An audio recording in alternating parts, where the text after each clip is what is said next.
വിവാഹം കഴിഞ്ഞാൽ പിന്നെ ചോദിക്കും, എന്റെ പ്രിയമുള്ള സഹോദരങ്ങളെ, തന്റെ പ്രിയപ്പെട്ട ഭർത്താവും ഭാര്യയും വിവാഹം കഴിഞ്ഞു.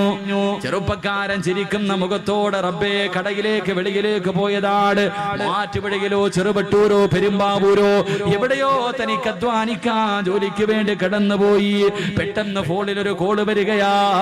ഭാര്യ വിളിച്ചിട്ട് പറയുന്നു, ഇക്കാ എത്രയും പെട്ടെന്ന് വീട്ടിലേക്ക് വരട്, എത്രയും പെട്ടെന്ന് വീട്ടിലേക്ക് വരട്. ഭർത്താവ് ചോദിച്ചു, എന്ത് പെണ്ണ്?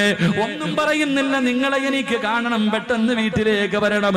അല്ലാഹുവേ, ബൈക്കെടുത്തിട്ട് ഓടുകയാണ്. ബൈക്കെടുത്തിട്ട് പെട്ടെന്ന് ചെറുവട്ടൂരിൽ നിന്ന് പെരുമ്പാവൂരിൽ നിന്ന് മൂവാറ്റുപുഴയിൽ നിന്ന് വീട്ടിലെന്തോ അത്യാഗതം സംഭവിച്ചതുപോലെ പെട്ടെന്ന് ഭർത്താവ് വീട്ടിലേക്ക് കടന്നു വരുമ്പോ ചിരിക്കുന്ന മുഖത്തോടെ ഭാര്യ വീടിന്റെ കവാടത്തിൽ നിൽക്കുന്നുണ്ട്. ഭർത്താവ് ചോദിച്ചു, എന്തിനാ വിളിച്ചത്? എന്തിനാ പെണ്ണെ വിളിച്ചത്? അവള് ചിരിക്കുന്നുണ്ട്, നാണം കുടുങ്ങി നിൽക്കുന്നുണ്ട്, ഒന്നും മിണ്ടുന്നില്ല. അവസാനം പുതുമണവാട്ടി പറയും, ഉമ്മയോട് ചോദിക്കാറ്.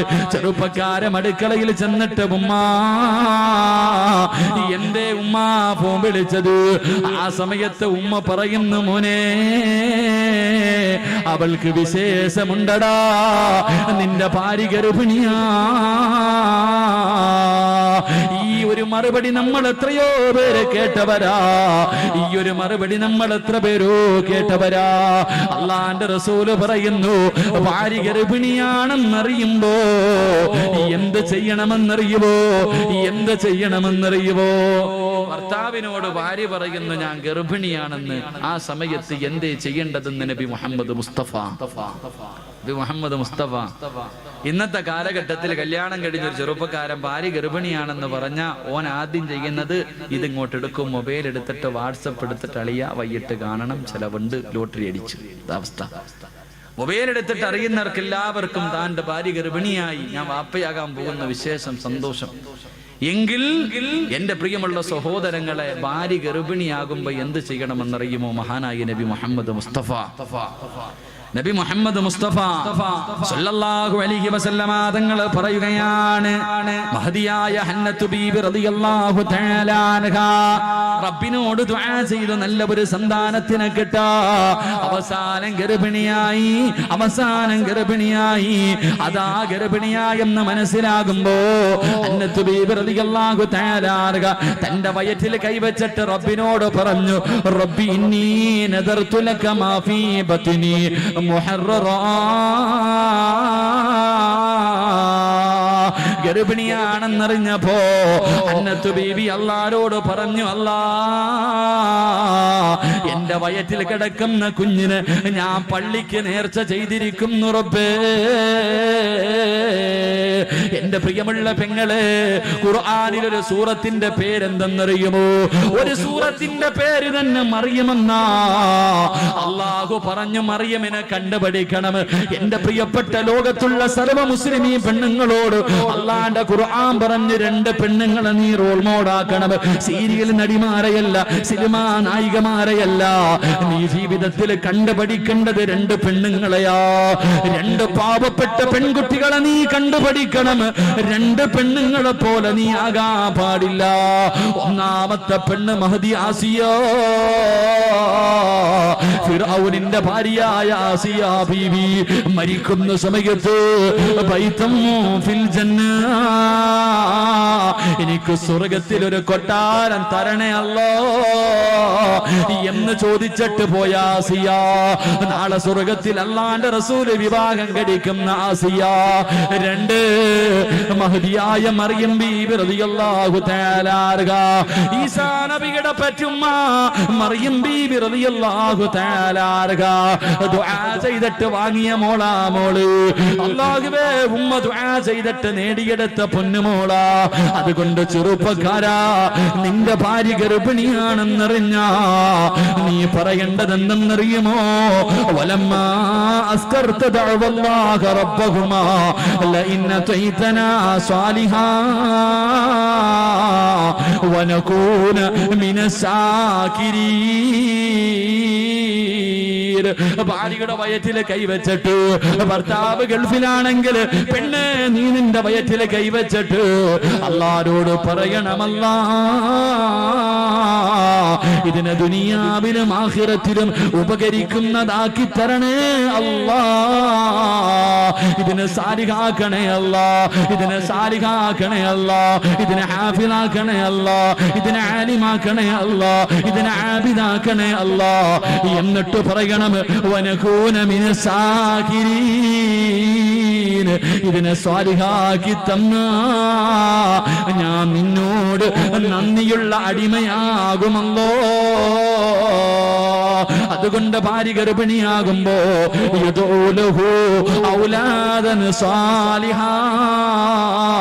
എന്ന് ദുആ ചെയ്യണേ എന്ന് ആദരമായ പ്രവാചകൻ നബി മുഹമ്മദ് മുസ്തഫ സല്ലല്ലാഹു അലൈഹി വസല്ലം. അല്ലാഹു സാലിഹായ മക്കളെ നൽകി അനുഗ്രഹിക്കുമാറാകട്ടെ. അല്ലാഹു സാലിഹായ മക്കളെ നൽകി അനുഗ്രഹിക്കുമാറാകട്ടെ. എൻ്റെ പ്രിയമുള്ള സഹോദരങ്ങളെ, മൂന്ന് കാര്യമായി നാലാമത്തെ കാര്യം എന്തായാലും ഗർഭിണിയായില്ലേ, ഒരല്പം കൂടെ നിർത്തിയിട്ട് പ്രസവം വരെ പറഞ്ഞിട്ട് നിർത്താം. ബാക്കി ഇൻഷാ അല്ലാഹ് എപ്പോഴെങ്കിലും പറയാം. അല്ലാഹു ഈമാൻ നൽകി അനുഗ്രഹിക്കുമാറാകട്ടെ.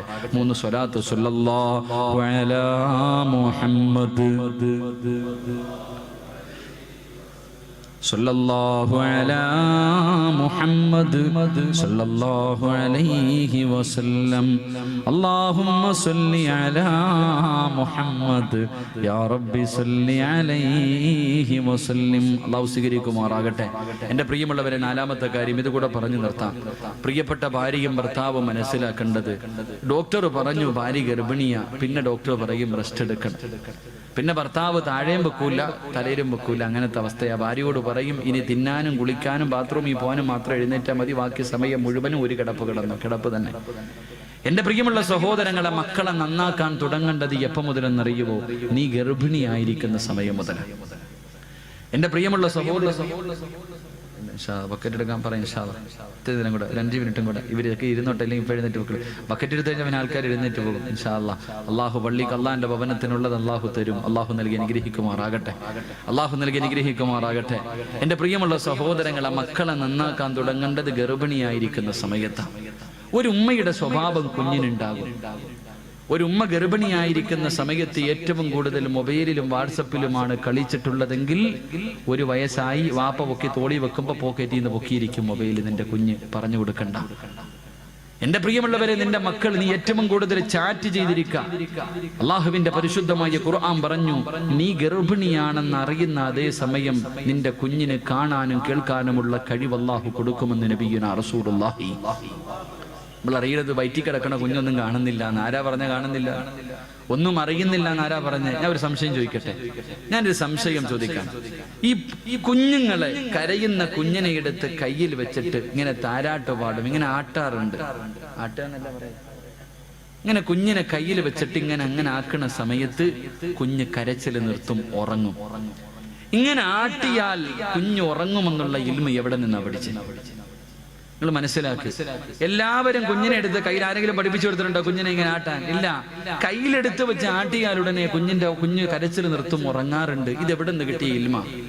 എന്റെ പെങ്ങളെ, നീ ഹോസ്പിറ്റലിൽ പോയപ്പോ ഡോക്ടർ പറയും വെള്ളം കുറവാ, ഇത്തിരി കൂടെ കുടിച്ചോളാം അല്ലേ? എന്റെ പെങ്ങളെ, നിന്റെ വയറ്റിനകത്ത് നിന്റെ കുഞ്ഞ് നിന്റെ ഗർഭപാത്രത്തിൽ വെള്ളത്തിനകത്ത് കിടന്ന് ആടി പഠിച്ചിട്ടുണ്ട്. ഇങ്ങനെ നീ അങ്ങോട്ടും ഇങ്ങോട്ടും നടക്കുമ്പോഴും മറിഞ്ഞു കിടക്കുമ്പോഴും തിരിഞ്ഞു കിടക്കുമ്പോഴും ഈ കുഞ്ഞു വയറ്റിന്റെ അകത്ത് കിടന്ന് ഇങ്ങനെ ആടി പഠിച്ചിട്ടുണ്ട്. അതുകൊണ്ടാ നീ ഇങ്ങനെ ആട്ടുന്ന സമയത്ത് നിന്റെ കുഞ്ഞുറങ്ങുന്നത്. അല്ലാഹു ഈമാൻ നൽകി അനുഗ്രഹിക്കുമാറാകട്ടെ.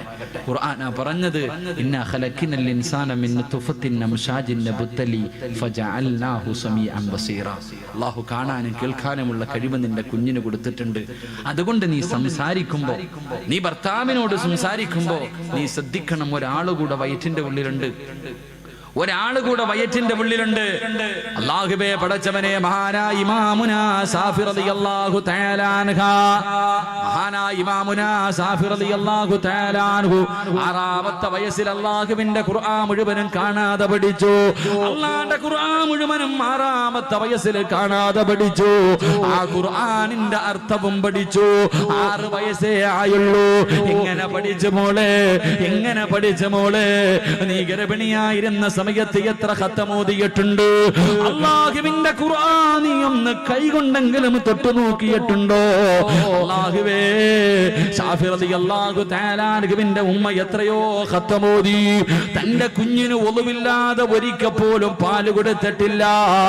തന്റെ ഉമ്മയുടെ വയറ്റിൽ കിടന്നപ്പോഴേ ഖുർആൻ ഓതുന്നത് കേട്ട് വളർന്ന മകനാട് എന്ന് ചരിത്രം നമുക്ക് പഠിപ്പിച്ചു തരുമ്പോ, അല്ലാഹുവേ, ഇന്ന് റൂമിനകത്തിരുന്ന് അടുക്കളയിൽ പോകണ്ട, ഒരു ജോലിയുമില്ലാതെ വരുമ്പോ മൊബൈൽ എടുത്തിട്ട് കുത്തുന്ന പെണ്ണ്, കൂട്ടുകാരോട് ചാറ്റ് ചെയ്യുന്ന പെണ്ണ്, പഴയ കാമുകന്മാരെ തെരഞ്ഞു നടക്കുന്ന പെണ്ണ്, 18 വയസ്സു പ്രായമായ നിന്റെ മോളും പോകും പെങ്ങള്. അതുകൊണ്ട് എന്റെ പ്രിയപ്പെട്ട പെങ്ങളോട് പറയുകയാ, അള്ളാനെ പേടിച്ച് ജീവിക്കുമോള്. നീ ഗർഭിണിയായിരിക്കുന്ന സമയത്ത് നിസ്കരിച്ചിട്ടുണ്ടോ? നിന്റെ മോളും നിസ്കരിക്കും. നീ ഖുർആൻ ഓതിയിട്ടുണ്ടോ? നിന്റെ മോളും ഖുർആൻ ഓതും. നീ അള്ളാനെ പേടിച്ച് ജീവിച്ചിട്ടുണ്ടോ? നിന്റെ കുഞ്ഞും അള്ളാനെ പേടിച്ച് ജീവിക്കും. പക്ഷേ ആ സമയത്ത് നീ പടച്ച റബ്ബിനെ മറന്നിട്ടുണ്ടോ? നീ ഫേസ്ബുക്കിലും വാട്സപ്പിലുമാണ് നിന്റെ ജീവിതം തെള്ളി നീക്കിയതെങ്കിൽ, നീ ടിവിയുടെ മുന്നിലിരുന്നാണ് സമയം കളഞ്ഞതെങ്കിൽ, നിന്റെ മക്കളും ടിവിയുടെ ഫ്രണ്ടിൽ നിൽക്കുമ്പോ, നിന്റെ മക്കളും തലതിരിഞ്ഞു പോകുമ്പോ കരഞ്ഞിട്ട് കാര്യമില്ല, പൊട്ടിക്കരഞ്ഞിട്ട് കാര്യമില്ല, വിളിച്ചു കോപിയിട്ട് കാര്യമില്ല, നന്നാക്കാൻ തുടങ്ങേണ്ടത് അവിടെ നിന്നാ പൊന്നുമോള്. അതുകൊണ്ട് എന്റെ പ്രിയമുള്ള സഹോദരങ്ങളോട് സഹോദരിമാരോട് അല്ലാഹുവിന്റെ പരിശുദ്ധമായ ഖുർആൻ പറയുകയാ, എന്റെ പ്രിയമുള്ളവരെ, നമ്മുടെ മക്കളുണ്ടല്ലോ, അവരെല്ലാം പഠിക്കുന്നുണ്ട്. പഠിച്ചവനെ ഇന്നത്തെ യുവതലമുറയുണ്ടല്ലോ, 18 വയസ്സ് 19 വയസ്സ് ഇന്നലെയും ഒരു ചെറുപ്പക്കാർ, ഉസ്താദേ എന്റെ പെങ്ങള് 10ാം ക്ലാസ്സിലാ പഠിക്കുന്നത്, ഉസ്താദേ നാട്ടുകാരുടെ മുന്നിൽ തല ഉയർത്താൻ കഴിയുന്നില്ല. ഒരു മുസ്ലിമായ ചെറുപ്പക്കാരന്റെ കൂടെ തിയേറ്ററിൽ നിന്ന് നാട്ടുകാരെ പിടിച്ചിരിക്കുകയാ. ഉസ്താദേ എന്റെ വാപ്പയുടെ ഒരു സൈഡ് മുഴുവനും തളർന്നു പോയി. പൊട്ടിക്കരഞ്ഞുകൊണ്ട് ഒരു പാവപ്പെട്ട ചെറുപ്പക്കാരൻ പൊട്ടിക്കരയുമ്പോ അവള് പറയുന്ന എനിക്ക് അവനെ തന്നെ മതി. 10ാം ക്ലാസ്സിൽ പഠിക്കുന്ന പെണ്ണ് പറഞ്ഞെനിക്ക് അവളെ തന്നെ മതി. അവള് പറയുന്ന എനിക്ക് അവനെ തന്നെ മതി. പൊട്ടിക്കരയുന്ന മാതാപിതാക്കൾ, അല്ലാഹുവേ, തലശ്ശേരിയിലുള്ള ഒരു പെണ്ണ് പോകുന്നത് നമ്മൾ കണ്ടതല്ലേ? തലശ്ശേരിയിലുള്ള ഒരു പെണ്ണ്, പടച്ചവനെ, മോളെ റാഹില പോകല്ലേ, മോളെ റാഹില പോകല്ലേ, ഒരു വാപ്പ കടം ഞാനും നിങ്ങളും കേട്ടതാ. എന്നിട്ടും അവൾ ഇറങ്ങിപ്പോയല്ലോ. അവളുടെ അവസാനം എങ്ങനെയായിരിക്കുമെന്നറിയുമോ? എന്റെ പ്രിയമുള്ളവരെ, അതുപോലെ ലോകത്താദ്യമായിട്ട് വിളിച്ചതാരാ? മോളെ റാഹില പോകല്ലേ എന്ന് ഒരു വാപ്പ തന്റെ പൊന്നാര 18 കൊല്ലം പോറ്റി വളർത്തിയ പൊന്നുമോള് യാചിക്കുന്നത്, മകളോട് യാചിക്കുന്നത് കണ്ടവര് ലോകത്താദ്യമായിട്ട് എങ്ങനെ വിളിച്ചതാരെന്നറിയോ? മഹാനായ ശൈഖുൽ അംബിയാ നൂഹ് നബി അലൈഹിസ്സലാം. മക്കളെ നല്ല നിലയിൽ വളർത്തിയിട്ട് മക്കളെ കണ്ടവന്റെ കൂടെ ഇറങ്ങി പോകുമ്പോ കരയല്ലേ വാപ്പാ, എന്തിനാ നീ കരയുന്നത്? പോറ്റി വളർത്തിയ മക്കള് നിന്നെ വേണ്ടെന്ന് പറഞ്ഞ് കാമുകന്റെ കൂടെ കയ്യിൽ പിടിച്ചിറങ്ങി പോകുമ്പോ കരയല്ലേ ഉപ്പാ, കരയല്ലേ ഉമ്മ. അല്ലാഹുവിന്റെ പരിശുദ്ധമായ ഖുർആൻ നിനക്കൊരു ചരിത്രം പറഞ്ഞു തരുന്നുണ്ട്, ഒരു വാപ്പയുടെ ചരിത്രം പറഞ്ഞു തരുന്നുണ്ട്. ഏത് വാപ്പയും അറിയുമോ? മഹാനായ നൂഹ് നബി അലൈഹിസ്സലാം 950 വർഷക്കാലം പടച്ചവന്റെ ദീനിന് വേണ്ടി ദഅവത്ത് നടത്തിയിട്ട് തന്റെ ഭാര്യയും മകനും പോലും അല്ലാഹനെ കൊണ്ട് വിശ്വസിച്ചില്ല. അവസാനം 73 പേരാണാകെ വിശ്വസിച്ചത്. അല്ലാഹുവേ, അവിടുന്ന് ദുആ ചെയ്തു, അല്ലാ, ഇവന്മാരെ ഒരെണ്ണത്തിനെ പോലും നീ ബാക്കി വെക്കല്ലേ പടച്ചവര്.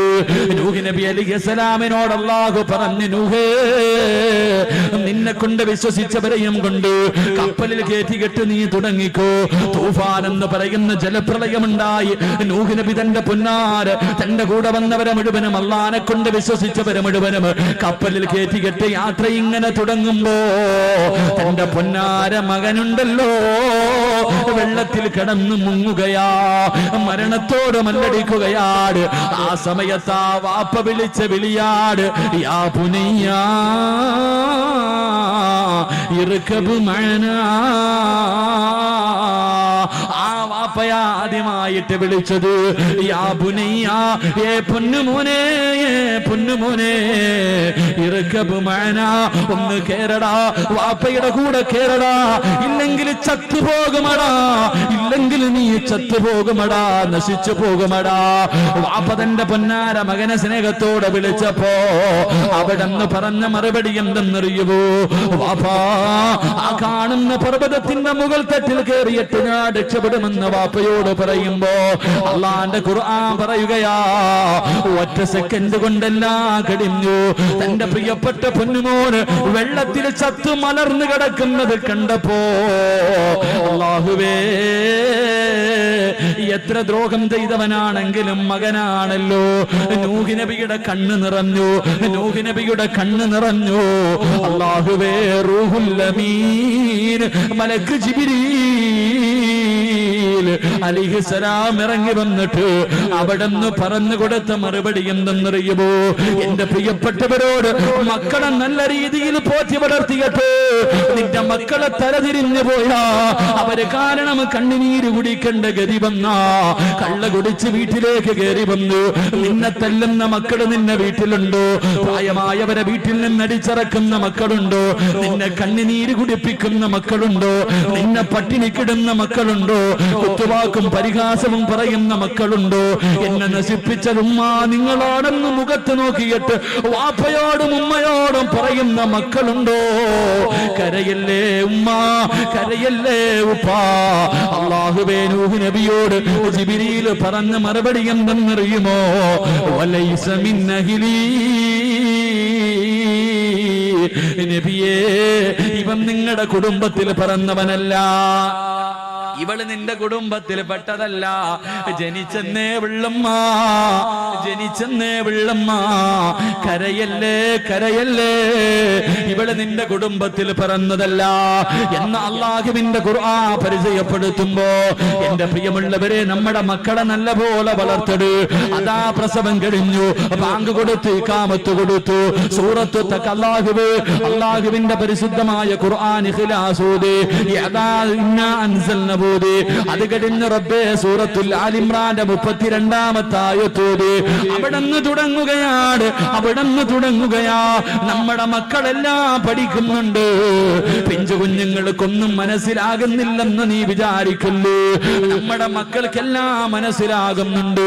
ഒരു ചരിത്രം പറഞ്ഞു തരാ, നമ്മുടെ മക്കൾക്ക് എല്ലാം മനസ്സിലാകുന്നുണ്ട്. കൊച്ചിലെ ശീലം ചുടല വരെയാണെന്ന് ചുമ്മാ അതല്ല പറയുന്നത്. എന്റെ പ്രിയമുള്ളവരെ, മഹാനായ ജാബിർ റളിയല്ലാഹു തആല അൻഹു, അല്ലാഹുവിന്റെ പ്രവാചകന്റെ സഹാബിയാ. വീടിനകത്ത് വല്ലാത്ത സന്തോഷമോ, ഭാര്യയും ഭർത്താവും സന്തോഷം കാരണം തുള്ളിച്ചാടുകയാണ്. ഭാര്യയും ഭർത്താവ് സന്തോഷം കാരണം തുള്ളിച്ചാടുകയാ. എന്തേ കാരണമെന്നറിയുവോ? അന്ന് അവരുടെ വീട്ടിലൊരാള് വിരുന്നിന് വരികയാ. ഒരാള് വീട്ടിലേക്ക് വിരുന്നിന് വരുന്നുണ്ട്. ആരെന്നറിയുമോ? മഹാനായ നബി മുഹമ്മദ് മുസ്തഫ സല്ലല്ലാഹു അലൈഹി വസല്ലമ തങ്ങൾ വിരുന്നിന് വരികയാ. റബ്ബേ, വല്ലാത്ത സന്തോഷം. അതാ ജാബിർ തങ്ങൾ പോയ ആടിനെ പിടിച്ചറുക്കുകയാണ്. ആടിനെ പിടിച്ചറുത്തു. പടച്ചവനെ, പെട്ടെന്ന് ഇറച്ചിക്കറി തയ്യാറാക്കുകയാ. ഭാര്യ വീടിനകത്തിരുന്ന് ചപ്പാത്തി റെഡിയാക്കുകയാ. 2 ആമക്കള് വീടിന്റെ വെളിയിൽ കിടന്ന് കളിക്കുകയാണ്. റബ്ബേ, ഭാര്യയും ഭർത്താവും അടുക്കളയിൽ ഭക്ഷണം തയ്യാറാക്കിക്കൊണ്ടിരിക്കുമ്പോ വീടിന്റെ വെളിയിൽ നിന്ന് കളിക്കുന്ന 2 പിഞ്ചു കുഞ്ഞുങ്ങളുണ്ടല്ലോ. ജ്യേഷ്ഠൻ അനുജനോട് ചോദിച്ചു, മോനെ, വാപ്പാടിനെ അറുത്തത് എങ്ങനാണെന്ന് എന്റെ പൊന്നുമോൻ കണ്ടോ? അനുജൻ പറഞ്ഞു, ഇല്ല ഇക്കാ, ഞാൻ കണ്ടില്ല. മോനെ, വാപ്പാടിനെ അറുത്തത് എങ്ങനെയാണെന്ന് നിനക്ക് കാണണോ? കാണാൻ ആഗ്രഹമുണ്ടെന്ന് പറയുമ്പോ പടച്ചുറപ്പേ, വാപ്പാടിനെ അറുത്തിട്ട് വെച്ച കത്തിയെടുത്തു കൊണ്ടുവരികയാ. ഒരു കയറും എടുത്തുകൊണ്ട് വന്നു. അനുജന്റെ കൈകാലുകൾ കെട്ടി. വാപ്പാടിന്റെ കാല് കെട്ടിയതുപോലെ അനുജന്റെ കയ്യും കാലും കെട്ടി പിടിച്ചു ചരിച്ചു കിടത്തി. വാപ്പാടിന്റെ കഴുത്തില് കത്തി വെച്ചതുപോലെ സുബ്ഹാനല്ലാഹ് പൊന്നാര അനുജന്റെ കഴുത്തിൽ കത്തിവെച്ചിട്ടറുക്കാൻ തുടങ്ങി. ആ പിഞ്ചുമോണ്ട് അല്ലാഹുവേ കഴുത്തങ്ങ് മുറിഞ്ഞിട്ട് രക്തം ഇങ്ങനെ ചാടുകയാ, കൈകാലുകളിട്ടടിക്കുകയാ, മരണവേദനയിൽ കിടന്ന് പിടയുകയാ. തന്റെ പൊന്നാര അനുജന മരണത്തോട് മല്ലടിക്കുന്ന കാഴ്ച കാണുമ്പോ കയ്യിലിരിക്കുന്ന കത്തികെടുത്ത് വലിച്ചെറിഞ്ഞിട്ട് ആ പിഞ്ചുമോനോടുകയാണ്. റബ്ബേ, കടുത്തട്ട പുന്നുമോര് അവിടെ കിടന്ന് മരണപ്പെടുകയാ. രണ്ടാമത്തെ മൂത്തവനോട് ഉയരമുള്ള സ്ഥലത്തേക്ക് ഓടിക്കേറുകയാണ്. ഉയരമുള്ള സ്ഥലത്തേക്ക് ഓടിക്കേറുകയാ. കാല് തെറ്റിയിട്ട് താഴെ വീടൂ, കാല് തെറ്റിയിട്ട് താഴെ വീടൂ. അല്ലാഹുവേ, തല വന്ന് കല്ലിലടിച്ചിട്ടവന്റെ തല പൊട്ടിയിട്ട് രക്തം കുളിച്ചിട്ട് രക്തം തലയിൽ നിന്നൊലിച്ചിട്ട് അവനും അവിടെ കിടന്ന് മരണപ്പെടുകയാ. ഭാര്യയും ഭർത്താവ് റസൂലുള്ളാഹിന് കൊടുക്കാ വീടിനകത്ത് ഭക്ഷണം ഉണ്ടാക്കിക്കൊണ്ടിരിക്കുമ്പോ രണ്ട് പൊന്നാര മക്കള് വീടിന്റെ വെളിയിൽ കുളിച്ച് കിടക്കുകയാ. അവസാനം നെയ്തീർന്നു വാങ്ങുന്നതിന് വേണ്ടി ഭാര്യ വീടിന്റെ വെളിയിലേക്ക് ഇറങ്ങുമ്പോ സുബ്ഹാനല്ലാഹ്, ഒരുമ്മ കാണാൻ പറ്റാത്ത കാഴ്ചയാണല്ലോ. നൊന്ത് പ്രസവിച്ച പൊന്നുമോന്റെ തല അറ്റ് കിടക്കുകയാ. അല്ലാഹുവേ, പൊന്നുമോന്റെ മയ്യത്തിന്റെ മുന്നിലിരുന്ന് കരയുകയാണ്. ആ ഉമ്മ എന്ത് ചെയ്യണമെന്നറിയുന്നില്ല, എന്ത് പറയണമെന്നറിയുന്നില്ല. തന്റെ പൊന്നാര മകന്റെ മയ്യത്തിന്റെ മുന്നിലിരുന്ന് കരയുകയാ. കുറെ സമയം കഴിഞ്ഞു. അവിടുന്ന് ചിന്തിച്ചു, അല്ലാ, എന്റെ ഭർത്താവിനോട് പറയാൻ പാടില്ലല്ലോ. റസൂലുള്ള വരികയാണല്ലോ, റസൂലുള്ളാഹിന്റെ ഭക്ഷണം തയ്യാറാക്കുകയാണല്ലോ. ഞാൻ എന്തിനാ കരയുന്നത്? അല്ലാഹു തന്നത് അല്ല തന്നെ തിരിച്ചെടുത്തല്ലോ. ഇത് റബ്ബ് തരുന്ന പരീക്ഷണമാണല്ലോ, ഇത് റബ്ബ് തരുന്ന പരീക്ഷണമാണല്ലോ. അല്ലാഹുവേ, തന്റെ പൊന്നുമകന്റെ മയ്യത്തെടുത്ത് മാറ്റിക്കിടത്തി തുണിയെടുത്ത് പുതച്ചിട്ടു മുന്നോട്ട് നടക്കുമ്പോ രണ്ടാമത്തെ മകനും കിടക്കുകയാ. തന്റെ പൊന്നാര മകന് അവനെയും എടുത്തുകൊണ്ട് വന്ന് കൂടെ കിടത്തിയിട്ട് കണ്ണുനീര് തുടച്ചിട്ട് അടുക്കളയിൽ ഭർത്താവിന്റെ കൂടെ പോയിരിക്കുകയാണ്. അവിടെ ഇരുന്ന് ചപ്പാത്തി റെഡിയാക്കി കൊണ്ടിരിക്കുമ്പോ അതാ വരുന്നു നബി മുഹമ്മദ് മുസ്തഫ. അല്ലാഹുവിന്റെ റസൂൽ കടന്നു വരികയാ, അല്ലാഹുവിന്റെ റസൂൽ കടന്നു വരികയാ. പ്രവാചകൻ ഇങ്ങനെ നടന്നു വരുമ്പോ മുഖറബുൽ അംലാഖ് മലക്ക് ജിബ്രീൽ അലൈഹിസ്സലാം കടന്നു വന്നിട്ട് അവിടുന്ന് പറയുന്നു, യാ റസൂലല്ലാഹ്, അല്ലാഹുവിന്റെ നബിയേ, ഭക്ഷണം കഴിക്കുമ്പോ ഒറ്റയ്ക്ക് കഴിക്കല്ലേ, ഭക്ഷണം കഴിക്കുമ്പോ ഒറ്റയ്ക്ക് കഴിക്കല്ലേ. അവിടെ രണ്ടാമക്കളുണ്ട് നബിയേ, അവരെ കൂടെ വിളിച്ചിട്ട് ഭക്ഷണം കൊടുക്കണേ നബിയേ. വീടിനകത്തേക്ക് കടന്നു വന്നു. ജാബിറുതങ്ങൾ എല്ലാവരെയും സ്വീകരിച്ചു, ഭക്ഷണം എടുത്തു വെച്ചു. കഴിക്കാ സമയമായപ്പോ റസൂലുള്ള വിളിക്കുന്നു, ജാബിറേ, ആ മക്കളുണ്ടല്ലോ, വിളിക്ക് ജാബിറേ. അല്ലാഹുവിന്റെ റസൂൽ പറഞ്ഞു തീരേണ്ട താമസം ജാബിറുതങ്ങൾ ഒന്നും അറിഞ്ഞിട്ടില്ല. ഭാര്യയോട് പറഞ്ഞു, പെണ്ണ്, മക്കളെ റസൂലുള്ള വിളിക്കുന്നു, വിളിച്ചുകൊണ്ടവാ. ആ പെണ്ണ് പറഞ്ഞില്ല, ഭക്ഷണം കഴിക്കാൻ പറ. രണ്ടാമതും വിളിച്ചു, മൂന്നാമതും വിളിച്ചു. അവസാനം ഭാര്യ മറുപടി പറഞ്ഞപ്പോ ജാബിറുതങ്ങൾക്ക് വല്ലാത്ത ദേഷ്യം തോന്നി. പടച്ചുറപ്പ്, ഭാര്യ ഭർത്താവിന്റെ കയ്യിൽ പിടിച്ച് വീടിന്റെ വെളിയിലേക്ക് കൊണ്ടുവന്നിട്ട് പുതച്ചിട്ടിരിക്കുന്ന തുണിയങ്ങ് മാറ്റേണ്ട താമസമുണ്ടല്ലോ. ജാബിറുതങ്ങളുടെ ഹൃദയം പൊട്ടുകയാ. രണ്ട് മക്കളെ രക്തത്തിൽ കുളിച്ച് മരിച്ചു കിടക്കുന്ന കാഴ്ചയാ. തന്റെ പൊന്നാര മക്കളുടെ മയ്യത്തിന്റെ മുന്നിൽ ഇരുന്നിട്ട് കരയുകയാണ്. അല്ലാഹുവേ, എന്ത് ചെയ്യണമെന്നറിയുന്നില്ല, എന്ത് ചെയ്യണമെന്നറിയുന്നില്ല. അതിന്റെ മുന്നിൽ ഇരുന്ന് കരയുമ്പോ അല്ലാഹുവേ, ദീനുള്ള ഈമാനുള്ള ആ പെണ്ണ് ഭർത്താവിന്റെ തലയിൽ കൈവച്ചിട്ട് ചോദിക്കുന്നു, ജാബിറേ, കരയുകയാണോ? തന്റെ പ്രിയപ്പെട്ട ഭർത്താവ് നൊന്തുപറ്റ മക്കളുടെ മയ്യത്തിന്റെ മുന്നിലിരുന്ന് കരയുമ്പോ ആ ദീനുള്ള പെണ്ണ് ചോദിച്ച മറുപടി എന്തെന്നറിയുവോ? കരയുകയാണോ ജാബിറേ? അല്ലാഹു തന്ന ഒരു പരീക്ഷണമാണല്ലോ, അല്ലാഹു തന്ന ഒരു പരീക്ഷണമാണല്ലോ. ഒരു മനുഷ്യൻ ജീവിച്ചിരിക്കുമ്പോ സ്വന്തം മക്കളുടെ മയ്യത്ത് കാണാൻ കഴിയില്ലല്ലോ. എന്റെ പ്രിയമുള്ള സഹോദര, സഹോദരാ, ജാബിർ തങ്ങളോട് ഭാര്യ പറയുകയാ, എന്തിനാ കരയുന്നത്? നമ്മുടെ വീടിനകത്തിരിക്കുന്നതാരെന്നറിയുവോ? നമ്മുടെ മക്കളെക്കാല്, മാതാപിതാക്കളെക്കാല്, സമ്പത്തിനെക്കാല്, ശരീരത്തിനെക്കാല് ഞാനും നിങ്ങളും സ്നേഹിക്കേണ്ട റസൂലുള്ള ഭക്ഷണം കഴിക്കാനിരിക്കുകയോ? ആ സമയത്ത് മക്കളുടെ മയ്യത്തിന്റെ മുന്നിലിരുന്ന് കരയുകയാണോ ജാബിറ്? അല്ലാഹുവേ, തന്റെ പ്രിയപ്പെട്ട ഭർത്താവിന് ധൈര്യം കൊടുത്ത ഭാര്യ, എന്റെ പ്രിയമുള്ള പെങ്ങളെ ചരിത്രം പഠിപ്പിക്കുന്നത് എന്തെന്നറിയുമോ? നമ്മുടെ പിഞ്ചുമക്കള് അവർ ചെറുപ്രായത്തിലെല്ലാം അവർക്ക് മനസ്സിലാകുന്നുണ്ട്. അതുകൊണ്ട് ജീവിതം സൂക്ഷിക്കട്. അല്ലാഹുവേ, പടച്ചറപ്പിന്റെ വല്ലാത്ത പരീക്ഷണമാ. ജീവിച്ചിരിക്കുമ്പോ സ്വന്തം മക്കളുടെ മയ്യത്ത് കുളിപ്പിക്കുന്ന അവസ്ഥ. പടച്ചവരെ, 2 ദിവസം മുമ്പ് കൊല്ലം ജില്ലയിൽ ഒരു പാവപ്പെട്ട ചെറുപ്പക്കാരൻ മരണപ്പെട്ടു. എന്തിന് പടച്ചറപ്പ്? എന്റെ കൂടെ പഠിച്ച പത്തനാപുരത്തുള്ള റിയാസ് എന്ന് പറയുന്ന 33 വയസ്സുള്ള ചെറുപ്പക്കാരൻ, അല്ലാഹുവേ, പൊന്നുമോനങ്ങ് പോയല്ലോ. റിയാസ് എന്ന് പറയുന്ന ചെറുപ്പക്കാരൻ, അല്ലാഹുവേ, പെട്ടെന്നങ്ങ് മരണപ്പെട്ടു. അവന്റെ ഉമ്മാടെ മുന്നിലേക്ക് ഹജ്ജ് കഴിഞ്ഞ് തിരിച്ചു വന്നു. അവൻ മരിച്ചെന്ന വാർത്ത കേട്ടിട്ട് അവന്റെ വീട്ടിലേക്ക് കടന്നു ചെന്നപ്പോ അവന്റെ പ്രിയപ്പെട്ട മാതാവ് ഓടി വന്ന് കെട്ടിപ്പിടിച്ചിട്ട്, സിറാജേ പോയടാ, ഞങ്ങളെ ഒറ്റക്കാക്കിയിട്ട് ഞങ്ങളുടെ പൊന്നുമോ പോയടാ. ആർക്കാ സഹിക്കാൻ കഴിയാ? ആർക്കാ സഹിക്കാൻ കഴിയാ? പിഞ്ചു കുഞ്ഞുങ്ങൾ പെട്ടെന്ന് മരണപ്പെടുന്ന കാഴ്ചകൾ കാണുന്നവരാ. അല്ലാഹുവേ, അല്ലാഹുവേ, ഞങ്ങളുടെ മക്കളെ നീ കാക്കണേ അല്ലോ.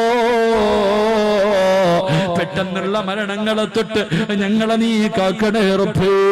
പടച്ചവരെ, ഞങ്ങൾ ജീവിച്ചിരിക്കുമ്പോ ഞങ്ങളുടെ മക്കളുടെ മയ്യത്ത് കുളിപ്പിക്കേണ്ട അവസ്ഥ ഞങ്ങൾക്കാർക്കും തരല്ലേ അല്ലോ. ഞങ്ങളുടെ നെഞ്ചത്ത് കിടന്ന് കളിച്ച ചിരിച്ച മക്കള് 6 അടി മണ്ണിനകത്തിറക്കി വെച്ചിട്ട് പിടിമണ്ണ് വാരിയട്ടവന്റെ നെഞ്ചിന്റെ മുകളിലേക്ക് ഇടേണ്ട ഗതികേട് ഞങ്ങൾക്കാർക്കും തരല്ലേ റബ്ബേ. സംഘാടകർ ബക്കറ്റുമായിട്ട് മുന്നിലേക്ക് വരികയാ. അള്ളാന്റെ പള്ളിയുടെ കടം തീർക്കാരോ, അള്ളാന്റെ പള്ളിയുടെ കടം തീർക്കാരോ. സംഘടന വളർത്താറല്ല, നാട്ടുകാരുടെ മുന്നിൽ നെളിഞ്ഞു നടക്കാറല്ല. 2 ദിവസത്തെ വഅദ് തീരുകയാ. ബക്കറ്റുമായിട്ട് സംഘാടകർ മുന്നിലേക്ക് വരുന്നു. പടച്ചുറപ്പിനോട് ഒന്നു മാത്രം പറഞ്ഞാ മതി, അല്ലാഹുവേ, നിന്റെ തീരുമാനത്തിനെ തട്ടിക്കളയാറ് ഈ സദക്കല്ലാതെ മറ്റൊന്നിനും കഴിയില്ല റബ്ബേ. എന്തെങ്കിലും ഒരു പരീക്ഷണം നീ തരാൻ ഉദ്ദേശിച്ചിട്ടുണ്ടെങ്കിൽ ഈ സദക്കയുടെ ബർക്കത്ത് കൊണ്ട് നീ തട്ടി മാറ്റണേ അല്ലാ എന്ന നിയ്യത്തോടെ ഒരു നല്ല സദക്ക, എന്ന നിയ്യത്തോടെ ഒരു നല്ല സദക്ക. അൽഹംദുലില്ലാഹ്, സംഘാടകർ വരുന്നു. എല്ലാവരും ഒന്ന് പോക്കറ്റ് കൈയിട്ട് ബിസ്മില്ലാഹിർ റഹ്മാനിർ റഹീം, സല്ലല്ലാഹു അലാ മുഹമ്മദ്, സല്ലല്ലാഹു അലാ മുഹമ്മദ്, സല്ലല്ലാഹു അലൈഹി വസല്ലം. അല്ലാഹുമ്മ സല്ലി അലാ മുഹമ്മദ്, യാ റബ്ബി സല്ലി അലൈഹി വസല്ലം. അല്ലാഹു സ്വീകരിക്കുമാറാകട്ടെ, അല്ലാഹു സ്വീകരിക്കുമാറാകട്ടെ. വാപ്പാ, നിനക്ക് ക്യാൻസർ തരാറ് നിന്റെ ശരീരത്തിൽ എവിടെയെങ്കിലും അതിന്റെ അണുക്കളുണ്ടോ എന്ന് നിനക്കറിയില്ലല്ലോ. ഈ ബക്കറ്റ് നിന്റെ മുന്നിലേക്ക് വരുമ്പോ അല്ലാഹുവിന്റെ പള്ളിക്കാ ചോദിക്കുന്നത്. മനസ്സറിഞ്ഞു കൊണ്ടൊരു നല്ല സദഖയിട്ടാ കഷ്ടപ്പെട്ട് സമ്പാദിച്ചത് മുഴുവനും വിറ്റ് ചികിത്സിച്ചാലും മാറാത്ത രോഗം അല്ലാഹു മാറ്റിത്തരും ബാപ്പാ. എന്റെ സ്നേഹനിധികളായ പെണ്ണുങ്ങളെ, എന്റെ ഉമ്മമാരെ, എന്റെ പ്രിയപ്പെട്ട ഉമ്മമാരെ, അല്ലാഹു നിങ്ങളോട് കടം ചോദിക്കുകയാ. അല്ലാഹുവാണ് കടം ചോദിക്കുന്നത്. പടച്ചവന്റെ ഭവനം, അല്ലാഹുവിന്റെ ഭവനത്തിന് വേണ്ടി പടച്ചുറപ്പിന്റെ ഭവനത്തിന്റെ കടം മാറാതെ എന്റെ പ്രിയമുള്ളവരെ, അല്ല നിങ്ങളോട് കടം ചോദിക്കുകയാ. അല്ലാഹുവിന് കടം കൊടുത്താ കിട്ടുന്ന പ്രതിഫലം എന്തെന്നറിയുമോ? അല്ലാഹുവിന്റെ സ്വർഗമാണ് അല്ലാഹു തരാമെന്ന് പറയുന്നത്. അള്ളാഹുവിന്റെ സ്വർഗമാണ് അള്ളാഹു തരാമെന്ന് പറയുന്നത്. പടച്ചറപ്പിന് കടം കൊടുക്കാ മനസ്സുള്ള പെണ്ണ്, പടച്ചറപ്പിന് കടം കൊടുക്കാ മനസ്സുള്ള ചെറുപ്പക്കാരാ, അള്ളാഹുവാ പറഞ്ഞത് നിനക്ക് സ്വർഗം തരാമെന്ന്. മരിക്കുന്ന സമയത്ത് നിനക്കത് കണ്ട് മരിക്കാനുള്ള ഭാഗ്യവാ. ഖബറിനകത്ത് കാലിന്റെ ഭാഗത്ത് സ്വർഗം കണ്ടുകൊണ്ട് കിടക്കാനുള്ള ഭാഗ്യവാ. നാളെ ഖബറിനകത്ത് നിന്നെഴുന്നേറ്റ് ആ സ്വർഗത്തിലേക്ക് പച്ചപ്പറവയെപ്പോലെ പറന്നു പോകാനുള്ള ഭാഗ്യമാ. ഹിസാബില്ലാതെ സ്വർഗത്തിൽ കിടക്കാനുള്ള ഭാഗ്യമാ. അല്ലാഹുവേ, ഈമാനോടുകൂടിയുള്ള മരണമാണ്, ഈമാനോടുകൂടിയുള്ള മരണമാണ്.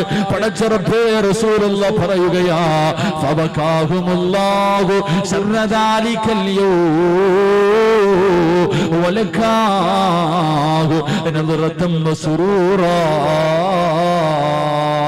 അല്ലാഹുവിനെ കാണാനുള്ള യോഗമാണ്.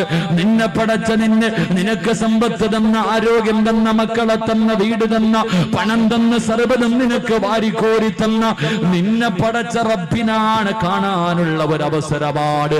അതുകൊണ്ട് പടച്ച റബ്ബിന്റെ പള്ളിയുടെ കടം വീട്ടാൻ കഴിയുമോ? അല്ലാഹുവിന് കടം കൊടുക്കാൻ, അല്ലാഹുവിന് കടം കൊടുക്കാൻ മനസ്സുള്ളവരുണ്ടോ?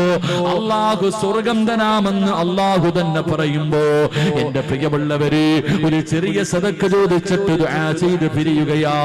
ഹാഫിളീങ്ങളുള്ള സദസാ, ഹജ്ജ് ചെയ്തവരുള്ള സദസാ, ആലിമീങ്ങളുള്ള സദസാ, ഒരു വഖ്ത് പോലും കളയാക്കാത്തവരുള്ള സദസാ, തഹജ്ജുദ് നിസ്കരിക്കുന്നവരുള്ള സദസാ, സദക്ക കൊടുക്കുന്ന മജ്ലിസാ.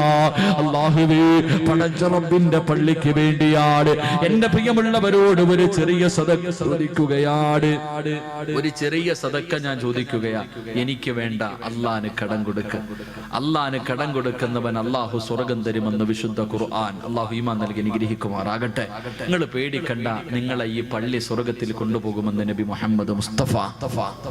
നബി മുഹമ്മദ് മുസ്തഫ പോരാ, നബി മുഹമ്മദ് മുസ്തഫ. ഈ പള്ളി സ്വർഗത്തിൽ കൊണ്ടുപോകുന്ന വിഭാഗമാരാ? എന്റെ പ്രിയമുള്ള സഹോദരങ്ങളെ, നിങ്ങളെ കഴിയുന്നത് ഒരു 6666 രൂപ. എന്റെ ഒരു ആഗ്രഹമാണ്.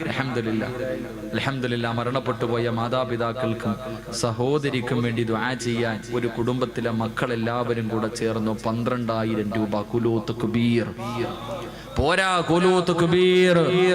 റഹീമായ ദയാലുവായ അല്ലാഹ്, മരണപ്പെട്ടു പോയ മാതാപിതാക്കൾ അവരും മറക്കുന്നില്ല പടച്ചവര്.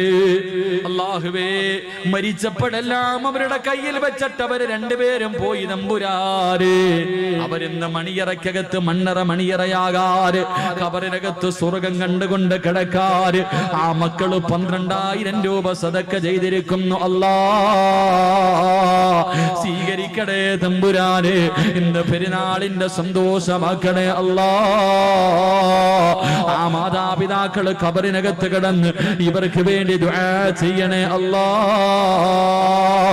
പരിശുദ്ധമായ ഖുർആനിന്റെ ആയത്ത് 6666 രൂപ. കഴിവുള്ളവരുണ്ട് പടച്ചവര്, നിനക്ക് കടം തരുന്നവനാണ്. ജീവിക്കുന്നത് തന്നെ സ്വർഗത്തിൽ പോകാനാ. ഈ പള്ളിക്കകത്തിരുന്ന് സ്വർഗത്തിൽ പോകാനുള്ള മോഹം കൊണ്ടാ റബ്ബേ, ഇരിക്കുന്ന അടിമകളിൽ സ്വർഗത്തിന്റെ അവകാശികളെ തെരഞ്ഞെടുക്കണേ അല്ലാഹ്. മരണപ്പെട്ടു പോയ മാതാപിതാക്കൾക്ക് വേണ്ടി ദുആ ചെയ്യാൻ ഒരു സഹോദരൻ 6666 രൂപ. കുലൂത്ത് കുബീർ പറഞ്ഞോ, കുലൂത്ത് കുബീർ.